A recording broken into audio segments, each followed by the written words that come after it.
It gives me an enormous pleasure to introduce the next person who's going to be joining us. From 1993, he served as the 42nd President of the United States. Since 2001, his vision and leadership have resulted in more than 4 million people benefiting from life-saving HIV and AIDS treatments, more than 14,000 US schools building healthier learning environments, more than 26,000 micro-entrepreneurs, small business owners and smallholder farmers improving their livelihoods and those of their communities, more than 2 million tons of greenhouse gases cut or abated in some of the world's largest cities. He's redefined the way we think about giving and philanthropy through his Clinton Global Initiative, whose members have made more than 2,100 commitments to improving the lives of people around the world, 400 million people in 180 countries. One Young World is actually one of the Clinton Global Initiative commitments, and one of the things that we have personally tried to learn from them is their absolute focus on action and really making things happen. Please give a huge round of applause to President Bill Clinton.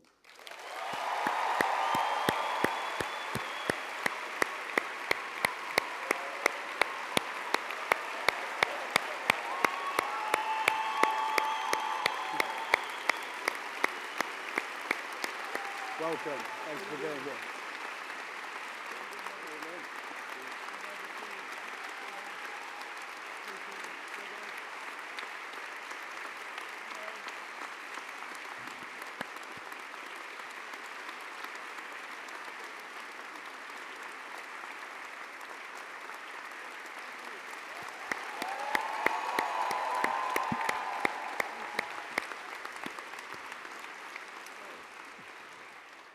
So when we first spoke to President Clinton and his team about attending One Young World, not only did he say he would attend, but he also said that he didn't want to make a speech. What he would rather do is interact with some of the brilliant young delegates that we have here.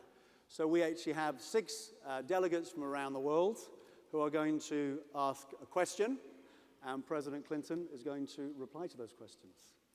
So we've chosen 6 delegates from around the world. If they could make their way to the steps so that they're ready to actually ask their questions. And first up, we have Hassan from Iraq. Hello, sir. I would like to thank you for this opportunity. I have one question. My question is, do you think the Iraqi people or the people from the Middle East are ready for the Arab Spring?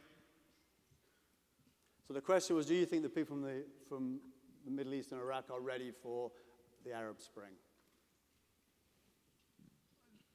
The accurate answer about what I think is yes and no. And I'd like to explain. I think anytime people can be freer to chart their own course, that's a good thing. They're ready. I think in the whole march of liberty, however, is an uneven process. And it unfolds differently in different countries. For example, if you've lived in an organized society that was authoritarian for a long time, it might have some quite good features. If you take Iraq, for example, there was always the risk after Saddam fell that there would be a Sunni-Shia split that we've seen manifest in various ways, and that the role of women and girls might be compromised because it takes a long time to build a democracy. You may think democracy is majority rule, but if that's all you have and you have any kind of sectarian or other divides in the society, it can become mob rule.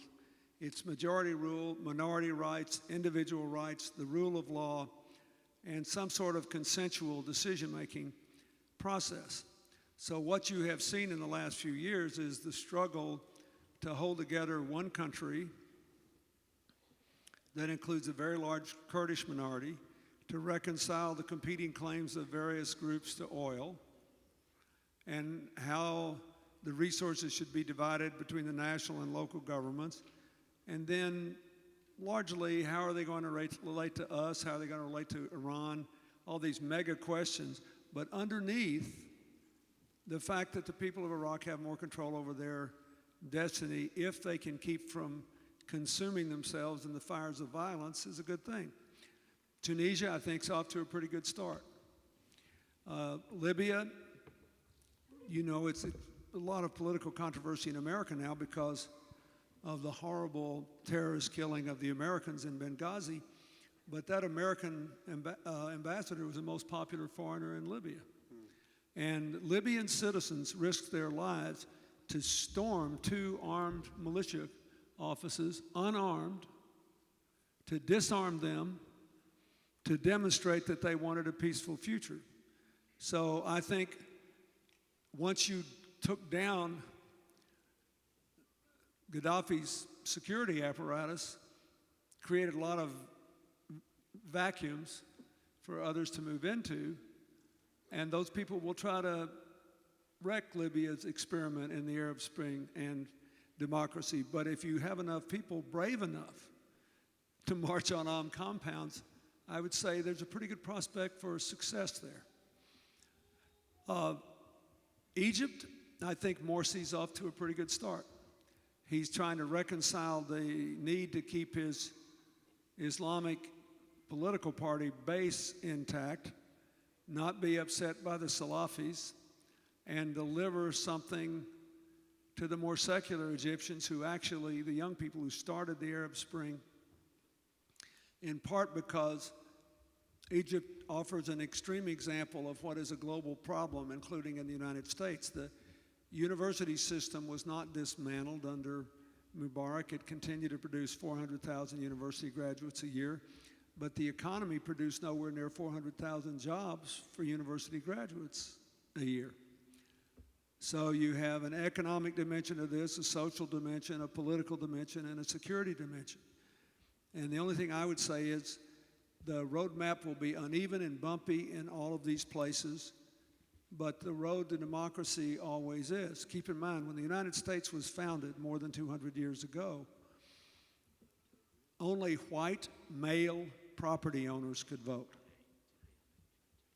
White male property owners.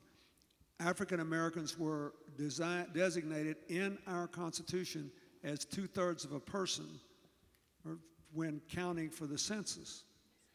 We had a civil war, which was still, in terms of the percentage of our people killed, the bloodiest of all of our conflicts, determining whether we could still be one country if the slaves became free.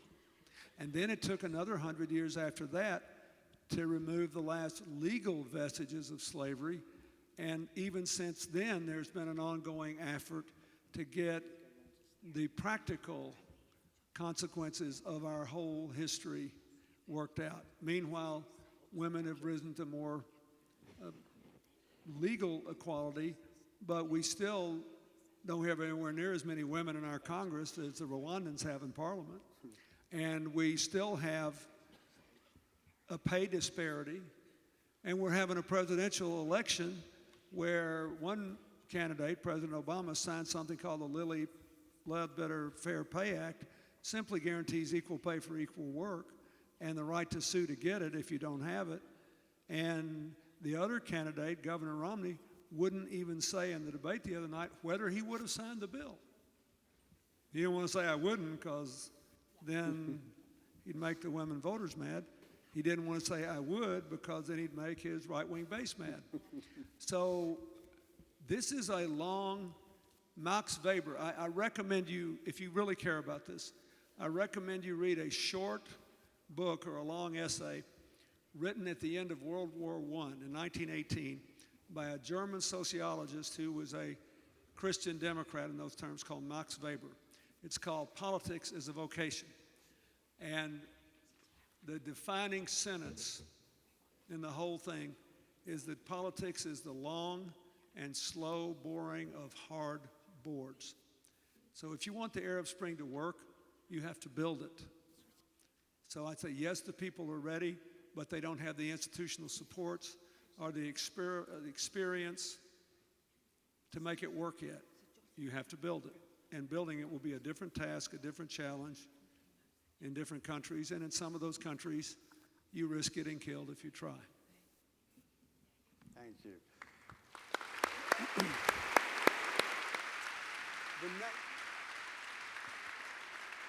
The next question comes from Mahodo from Benin.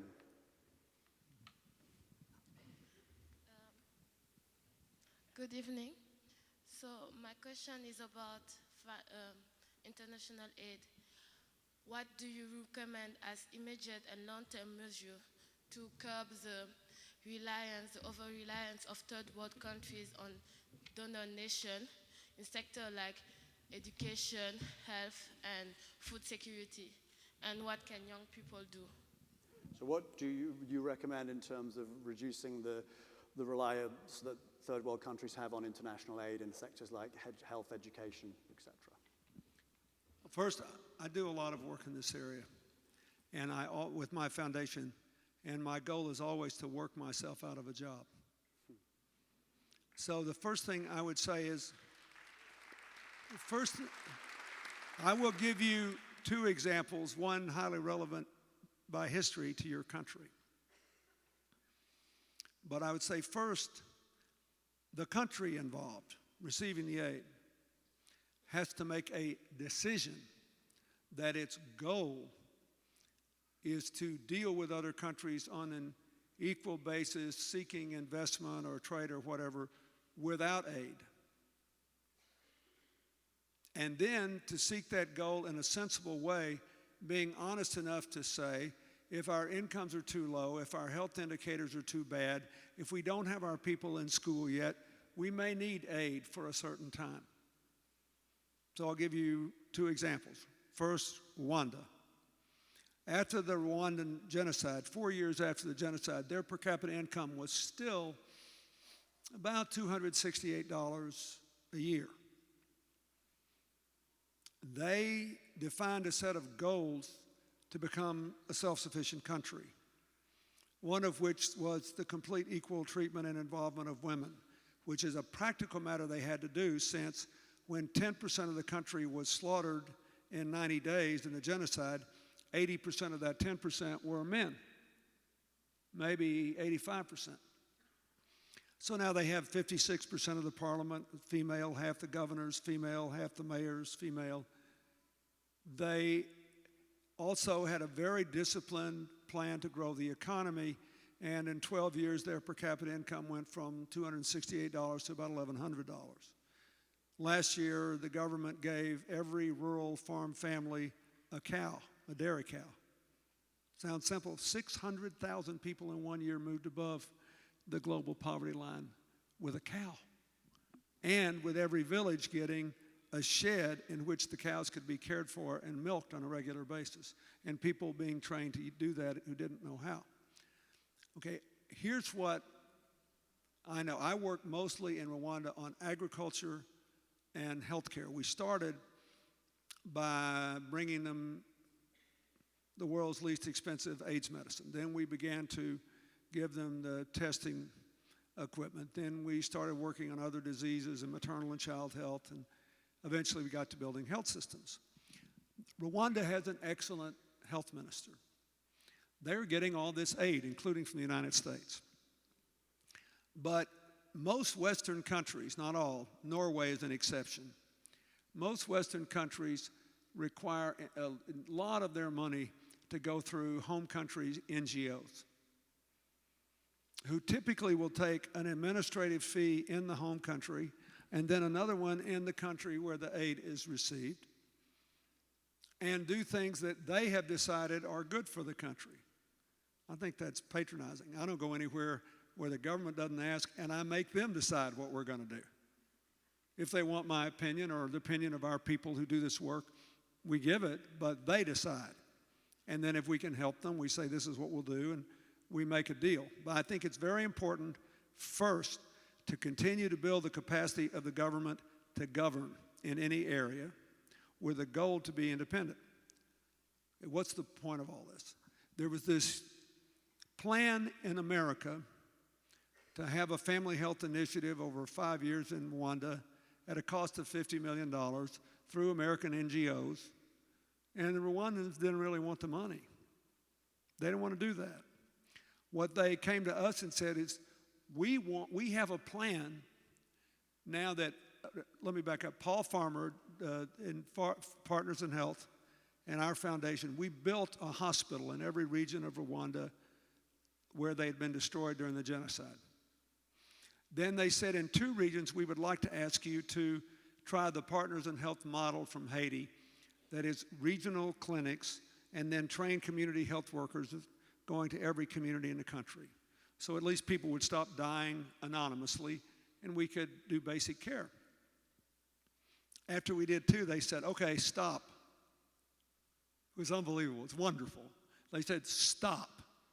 Now we have to figure out how we can have a national system sort of like this that we can afford to run when we don't take aid anymore. Because their goal is to be totally free of foreign aid by 2020. Help us design a training program to completely revamp our healthcare workforce from the doctors on down to do that. We said, okay. And keep in mind, is Rwanda, one of these hospitals near Uganda, Butaro, is the best cancer treatment center in all of Central Africa. They wanted good hospitals, but then a network that a poor country could afford to run. We got 13 American medical schools, 13, to agree to retrain the entire workforce over 2 years for a total overhead of 7%. They're going to lose money doing this. They used to take 15 or 20% at home, 15 or 20% there. And they were appalled that this was going on. So they said, we'll do it for 7%. And we just had a huge announcement on it. And it shook the aid world because no one had ever done it before like that. And my foundation, we don't take any money. I raise the money from private donors to help do this. So we don't take any government money. And they did this, and the USAID, to their credit, and I might add the Secretary of State, for the first time, took this other project down and gave the money to what the Rwandans wanted, direct to the Rwandan government, trusting them with the money to work with us to do that. So if you want to do something, you have to design for it.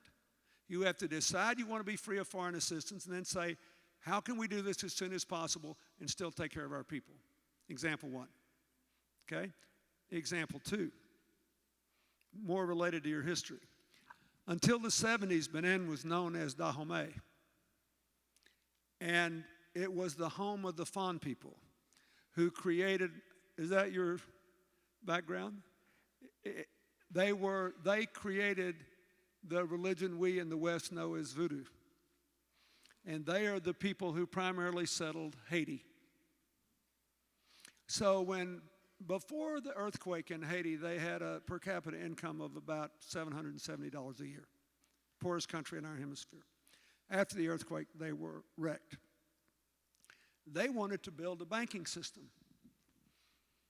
And the banks were not interested because Haitians get about 20% of their income every year from remittances. That is, the Haitians in America or in Canada or France or in the Bahamas, the 4 biggest sources, and elsewhere in the Caribbean, and they send it home. So these big banks that have kind of a monopoly on the business, they make all the money they need by, I send my money to you, and they convert it from dollars to Haitian gourds and take a fee. So they were literally charging like 45 to 60% interest for small business loans and not providing consumer banking services like we thought they should. So the largest cell phone company in Haiti is a company, an Irish company, Digicel, run by a man named Dennis O'Brien. And they agreed to provide banking services by cell phone because it was sustainable because 80% of the Haitians had a cell phone, even though only 10% used the banks, right? So now, if you're a poor Haitian, but you have any source of income and you want to do something with your cash and you want to access banking services, you use your cell phone. That's a sustainable system. And I could give you, I got a couple of donors to give me $20 million, and we set up a small business loan system. And the donors said, we don't want our money back, but we want people to pay back the loans. And we started making small business loans at rates from 6.5% to 8%. We have 100% payback. The fund is growing all the time now because people are paying it back, and we're going to turn it over, and there'll be a small business loan facility. And a fund for the second President Bush and I raised, we helped to set up a mortgage system. They never had a mortgage system. If you go to Haiti, it looks like there are all these abandoned houses. They're not abandoned houses. They're houses being built brick by brick, sometimes over 15 or 20 years, because there's no mortgage system. So we're setting up a mortgage system. We're going to turn that over to them, but it will be one that they can run on terms they can afford, all designed to increase capacity and get rid of aid. So you have to design for this, and you have to have a realistic timetable, and the people and the government have to want it. The Rwandans want it badly. They want to be free of foreign aid by 2020.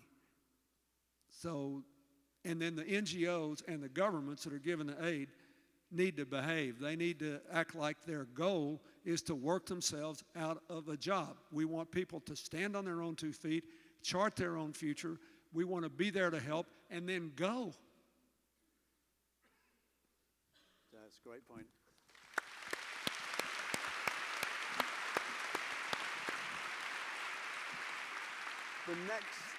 The next question is from Mahita from India. Over there on the left. Hello, Mr. Clinton. My question is, what are the greatest challenges that the United States and the world sees in the coming decade, and what does this country do to tackle them? So what are the greatest challenges the world and the US faces in the next decade, and what needs to be done to tackle them? What are they? Yes, what are the greatest challenges, and what do you think needs to be done to tackle them? Well, basically, the world faces 3 great challenges. Maybe 300, but they all fall into basically, they fall into 3 big baskets. The modern world generates a lot of wealth, a lot of ideas, a lot of entrepreneurialism. It's full of people like you who come to conferences like this. This is stimulating and exciting and wonderful. The problem is, huge numbers of people from every country here represented are left out of this process. And therefore, there's too much inequality. And every time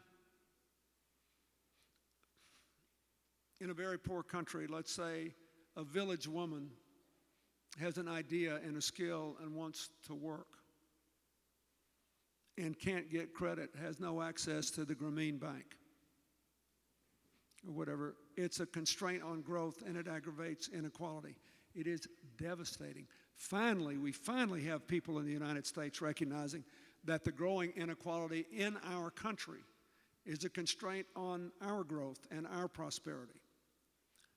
So the inequality of access to education, to health care, to competent government, to political liberties, all of this inequality, including to credit and the ability to start businesses, every country and the globe has to have a strategy for dealing with that. The Millennium Development Goals do it, but they're written as if we're all doing good. We're not doing good. We're saving ourselves and our future and our children and our grandchildren. It is a common interest we have to empower people and reduce inequalities. Second big problem the world has is it's too unstable. Now, most of you will do fine in this world. Most of you can get into the market economies of wherever you're from, and you'll do great. And all market economies depend on some risk, some chance of failure to have a reward of success. And if you're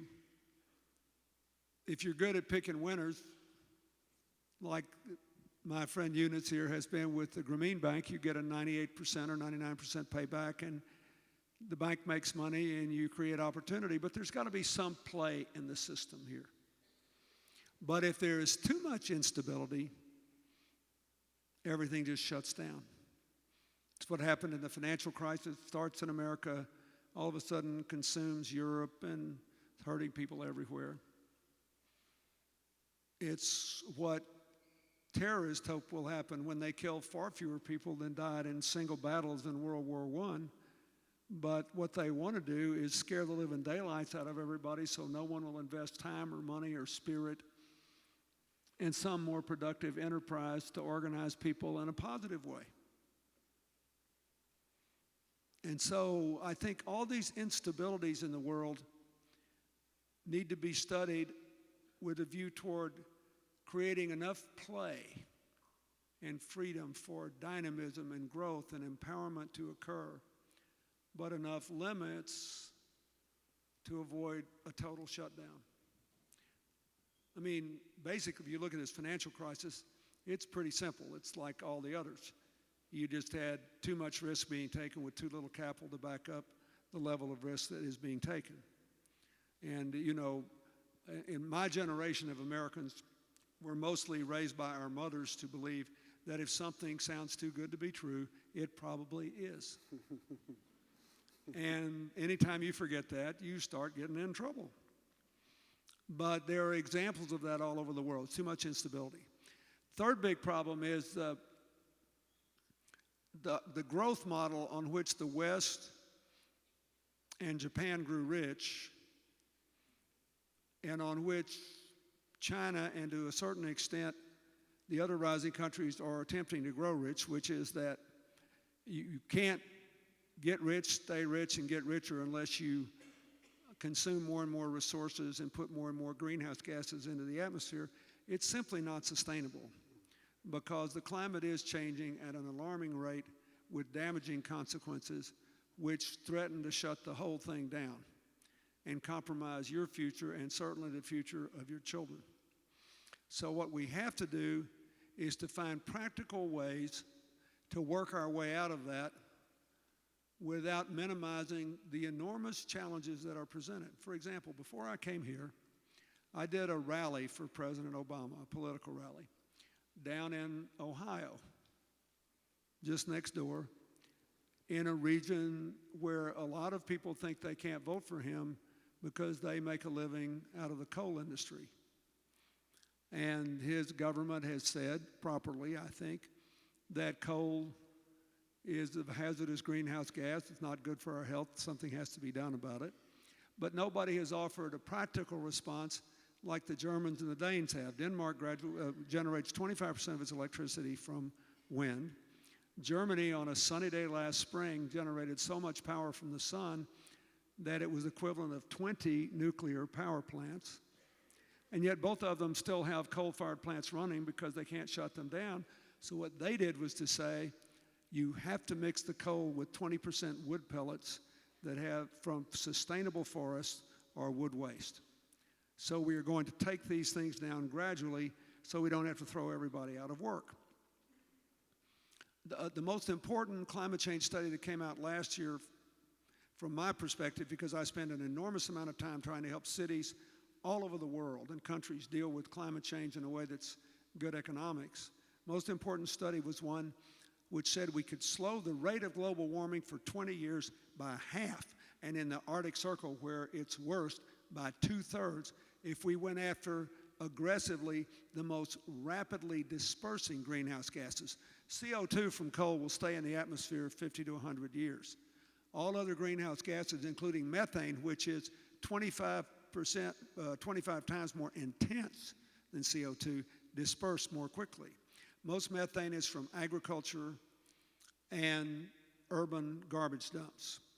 So we should close every dump in every big city in the world, recycle the plastic, metal, and glass, and use the rest to generate power in some form or another that recovers the land, ends a public health problem, and avoids the methane going into the atmosphere. Black carbon, mostly charcoal from cooking. We should move people off cooking. We're doing a lot of cooking in Haitian schools now, for example, with little briquettes made from urban waste. It's cheaper, doesn't emit greenhouse gas emissions, avoids a public health problem. Lots of movement on that. We got to do more of that. And the rest are from hydrofluorocarbons and chlorofluorocarbons, mostly coming out of room air conditioners in India and China. And there are ways to get rid of those without taking the air conditioner away from the hot people.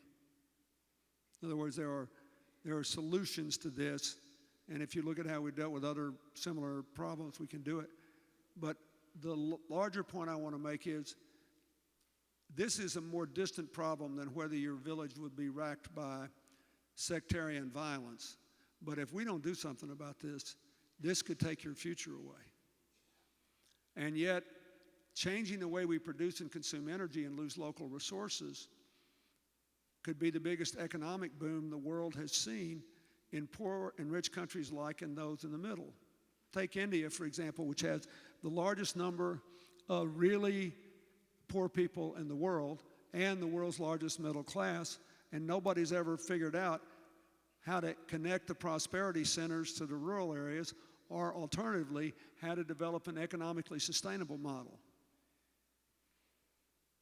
And a lot of people say they like microcredit, but one of the things that Eunice ought to talk about here, he and his colleagues in microcredit in Bangladesh, in years when they almost had no national government because of the quarreling factions there, still sustained 6% growth a year because they had enough grassroots development to swim against the political tides. It's almost the only place in the world where this happened. We have to worry about this. China is building 2 of these giant gravity-driven canals connecting the Yellow and Yangtze rivers because the Yellow River's drying up in parts of the year.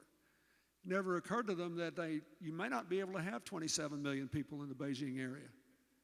We may have to relocate people. We might be doing something in China. A lot of Chinese engineers, not environmental activists, engineers are saying they may dry up both rivers at various times of year.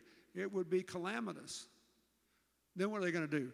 Go take more of the headwaters of the Mekong and infuriate everybody in Southeast Asia? I mean, these are very serious problems, but I can tell you, based on my experience, if you deal with them, they're enormous economic opportunities. And I'll just give you, if I might, 2 examples. Mexico City has grown so much they've outgrown Brazil in the last 2 years, partly because they have an eco-economy now that has given Mexico City cleaner air than Los Angeles on a clean day. Costa Rica is the richest country in Central America by light years, largely because it has no army and it has a green ethic. 92% of its electricity comes from hydropower. The rest can easily come from geothermal they're developing. The president of Costa Rica, who runs a center-right government, said to me, "They tell me we have oil under the ground and offshore, but we have no intention of finding out." So I said, why? She said, because, she said, that's not our brand. We want to be a sustainable economy. We don't want to know. I said, what can I do to help? She said, we're importing $1 billion worth of oil a year. I want you to get me a green car company down here. Get me an electric car manufacturer in Costa Rica, and I will buy every last car they can produce until every Costa Rican is in one. We have a school and a clinic in every town. We will put rechargers everywhere. And when every Costa Rican is in one, we can export duty-free to Mexico and the U.S. Now, that's the kind of design thinking. The Brazilians are trying to come to grips with this. They're the greenest big country in the world, but they want more hydropower, and now the only place they can get it's in the rainforest. They need to go to more solar power. They want to be, again, for the 5th year in a row, and next year the 6th year, the only country in the world that has more than half its fuel from the world's finest biofuel. Cane ethanol from Brazil gives you 9.3 gallons of fuel for every 1 gallon of oil. And they don't take down the rainforest. You need very deep topsoil to grow sugarcane. But they do push the soybean farmers and the cattle ranchers into the rainforest. They need a solution to that. Part of it is there are 180 million acres in Brazil that are arable and not yet being farmed. They need a homestead act like the United States had 100 years ago, more than 100 years ago now, to let people, give them the incentive to move away from the rainforest if they want to save the rainforest. But anyway, these are the kinds of things that you should be thinking about. The world is not sustainable, it's too unstable, and it's too unequal. All the big challenges you will face will be in one of those three categories. Poor countries have to build systems to deal with it. Wealthy countries, Japan, Europe, Canada, the United States, we got to reform the systems we have to deal with it. The countries that do so will do well. The countries that don't will be punished.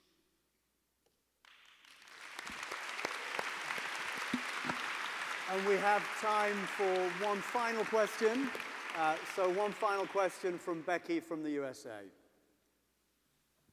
Becky. She's over there again. Thanks so much for taking my question. The UN Development Program is now looking at a framework for the post-2015 Millennium Development Goals. And one of the challenges they've identified since 2000 is a deeper understanding of the critical role that the private sector plays in achieving these goals. So how do you see the private sector contributing to these post-2015 MDG framework? Well, I think, did they hear that? Did everybody hear that? Yeah.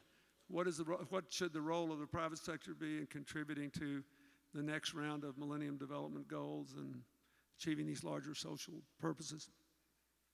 I think the answer is different in different places, but first of all, in every really thriving economy in the world, more people are either working for themselves or somebody else than for the government. You want a strong government. You want a government with capacity to deal with what a government can best do. But first thing you have to say is, if you live in a poor country, is how can the private sector contribute to employment without burdening the society with environmental problems, destruction of local resources, or climate change? In Costa Rica did something that I would like Kenya to look at, for example. They had 41% of their land in forest cover a decade ago. They're now 51% because the urban dwellers by the water voluntarily supported a government program to increase their water rates, to send the money to upland farmers so they could make more money by planting trees than by tearing them down. So you need the private sector to be vibrant, but it needs to work in a way that's not counterproductive. Then I think there ought to be incentives and just opportunities for people by design to design social advances as part of the business model. I'll give you an example. Does anybody know, any American here know who the two biggest users of solar panels in the United States are? Walmart and Costco. And they are advancing a social cause. They think it's good business. Walmart's also changing all their freezers for food to use LED lighting. But the government can make a big difference. For example, Los Angeles, we work with them. They decided to replace all 140,000 of their street lights with LED street lights. Huge advance in greenhouse gas emissions. And we created opportunities for the private sector to supply that. But I think that first, in poor countries, people need a job and an income. So they either have to work for themselves or somebody else, unless they're among the fortunate few that can work for the government. Second, if you have an ongoing business, they should be working in every country in a way that is consistent with helping the country to meet its challenges, whether they're climate challenges, local water challenges, or whatever else. And thirdly, I think that there should be greater cooperation between governments and NGOs to figure out how to deal with all these things in a way that speeds up the implementation of the goal. You know, this year at the Clinton Global Initiative, we called our meeting Designing for Impact. We decided we needed to help people more think about the end when they begin and design accordingly. And I think the private sector can really contribute to that all over the world. And then, finally, I would like to say just one thing about people who make money out of natural resources. I think they have a special responsibility to help countries, particularly that are fragile, avoid the so-called resource trap. There are any number of countries that are actually poorer and worse, have worse governments because they have oil or because they have diamonds or because they have something rare earths or minerals. And I think that whatever goals are decided upon, we need to think of the things that have to be done by the private sector in order to have any reasonable chance of uniform progress.